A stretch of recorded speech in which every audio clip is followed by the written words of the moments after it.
Good morning, my neighbors! Ladies and gentlemen, and everything in between. It's Thursday, which means we've almost made it through another week in the formerly Great Britain. Now, there's lots of doom and gloom in the world, that is true. But don't worry, here on the Alternative Paper Review, I've got some uplifting stories to warm your cockles this overcast and slightly chilly autumnal morn. Are you ready? Are you ready for me to allow my happiness to unfurl? For me to bring my joy unto the world this morning? Let's do it. Let's get into it. Prince Andrew's a nonce-burger. Because we may be on the cusp of World War III, an explosive geopolitical conflict that could reasonably deliver, if a military order were misheard or misunderstood, the world's first nuclear winter. That is a very real possibility if things continue to escalate. There may be food shortages and climate change happening soon, all manner of horror stories that we probably should be briefing the public about, but front page of pretty much every newspaper this morning. Oh, would you look at that? It's sweet, sweet, wordless, silent, wordless Kate is not only back to work, but she's hugging a cancer teen. Like, it's so weird, isn't it? It is like North Korea. It's like bought and paid for PR designed to just keep approval for the royals somewhere north of 50%. You know, it's the same photo on all of them, which means it's probably all come from the same source, which means it's probably been deliberately briefed out by Buckingham Palace or Kensington Palace. It is a state-sponsored propaganda machine, isn't it? Like, that is what it is. I mean, one of the problems that Buckingham Palace and Kensington Palace have now, after the whole Where's Kate AI deepfake photo debacle, is that when you consider Kate Middleton is someone that they so rarely let speak. Like, literally the only time I can remember her speaking publicly, audibly, where we could hear words coming out of her face, is when she was filmed on the bench specifically to prove that she was still alive. That is the only time that they've let her actually speak. Look, I know this is out of the ordinary, Kate. I know we never let you speak, but honestly, they all think that you're dead. So you're gonna let's break with tradition just this once. He's like, oh my God, I can speak. Can I pursue my own hopes and dreams? No, just sit there, look pretty, and act alive. Well, don't push it, or you might fuck around and win yourself a weekend break in Paris. Anyway, yes. They have this sort of issue now, don't they, where they've soiled their reputation for putting out fake photos that they called criticism of just internet trolling. Do you remember that? When everyone was like, the photo is fake. Look at it. Look, the picture of her face is taken from this picture. The kids have got like weird hands, which is actually not that weird for a family so riddled with inbreeding. They're the only family in the world where you could like look at pictures of the kids like with weird hands and still not be sure if it was an AI photo or not. But yeah, like, do you remember that period where they were like, anyone who had any criticism or scrutiny of that photo was like, oh, it's just vile internet trolls. Vile internet trolls that presumably included 5 international news agencies, all of whom withdrew the picture from publication. But yeah, anyway, now they're in a weird situation, aren't they? Because, you know, they want to put pictures of pretty Kate out there to keep popularity up of the royals, but nobody knows if any of these pictures are real because they soiled their own reputation, and they can't really prove that she is really there or supporting the causes that they say that she does support because they never let the bitch say anything. Like, honestly, the royals are so short of cash at the moment. Like, Prince Andrew is broke. Nobody can afford for the refurb work on Buckingham Palace. Harry and Meghan's documentaries and podcasts aren't doing so well. Honestly, my advice would be, like, stick with Kate, right? Because she's quite popular. Stick with Kate. But given all of that business that went on before, I think you just lean into it. I think you turn Kate into a fully immersive AI experience. You know, just call a spade a spade. Hold your hands up and go, yeah, it's not really her.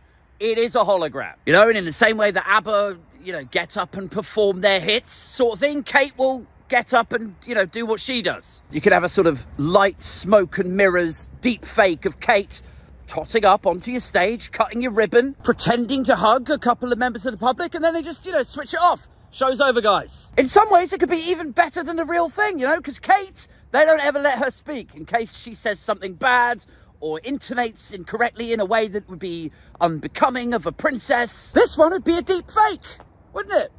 Be deep fake audio. They could just make it say whatever they want, however they want, perfectly, every time. And in the hugely unlikely event that the software goes bad or there's a bug or it glitches out or whatever, you could have a spare one, like a plan B one back here, of Rose Hanbury.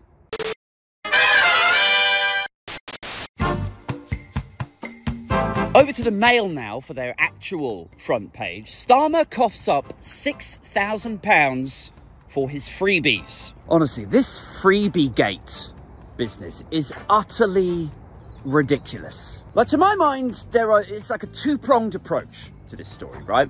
The first one is, are Labour above scrutiny?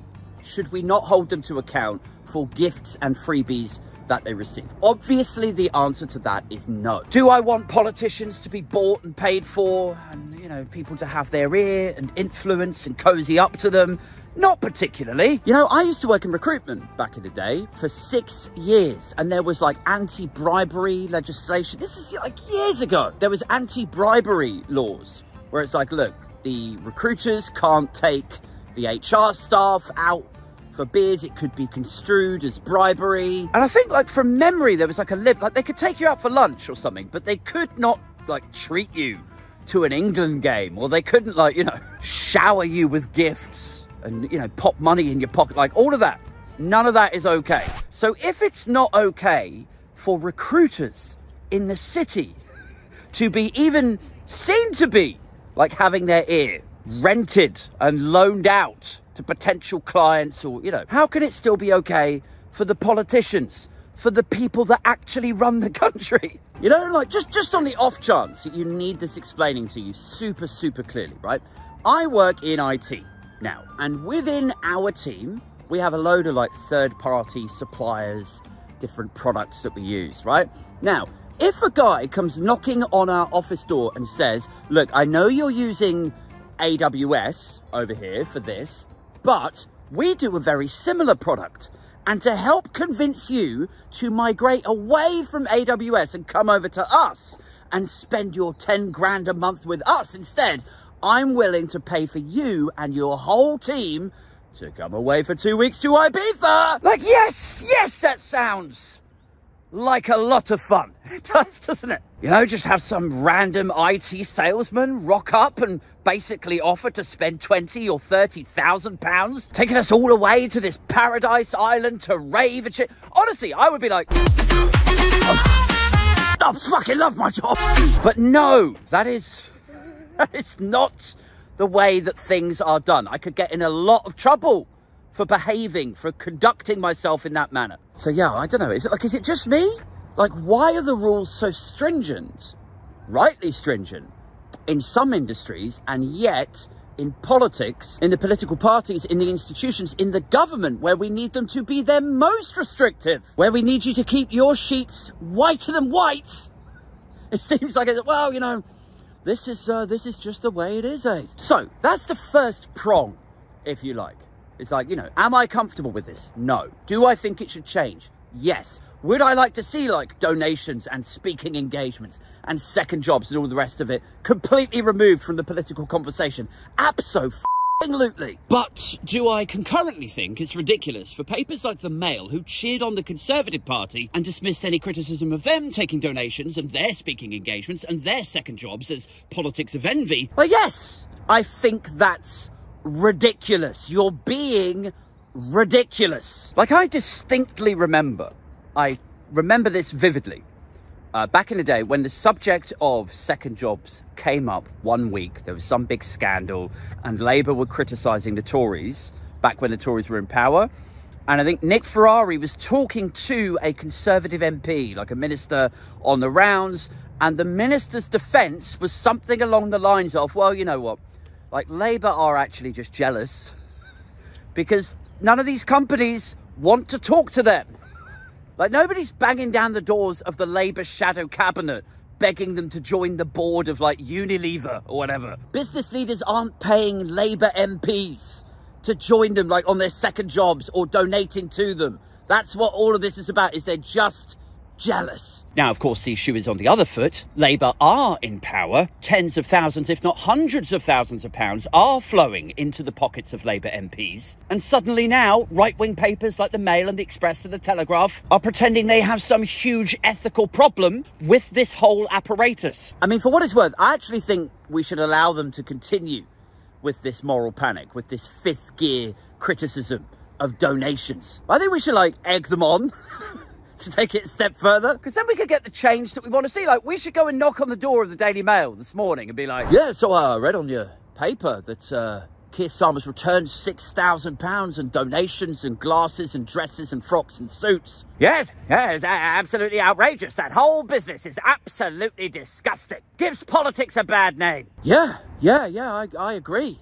I agree wholeheartedly. So listen, to that point, how would you feel about lobbying for a complete overhaul of the political and parliamentary donations process, where parties are actually no longer funded by donations? They're publicly funded. Oh, I'm not sure about that. Well, you seem to have a problem with donations and buying influence all of a sudden. It's absolutely bloody disgusting. And presumably this is something that only Labour do, and the Tories never did. That's right. Right, well, I mean, it sounds like we're in agreement. We need to overhaul the whole thing to make sure this never happens again. Look over there! A smiling royal! That's it for this one, guys. A new episode of the podcast comes off Patreon and YouTube's like members thing later this morning. I'll be back for another alternative paper review tomorrow morning, but also don't forget the live show Friday night, 7:30. This week my guest will be Laura Koonsberg. I'll be looking forward to asking her some tough questions, although it is a little bit embarrassing. I accidentally emailed her my penis.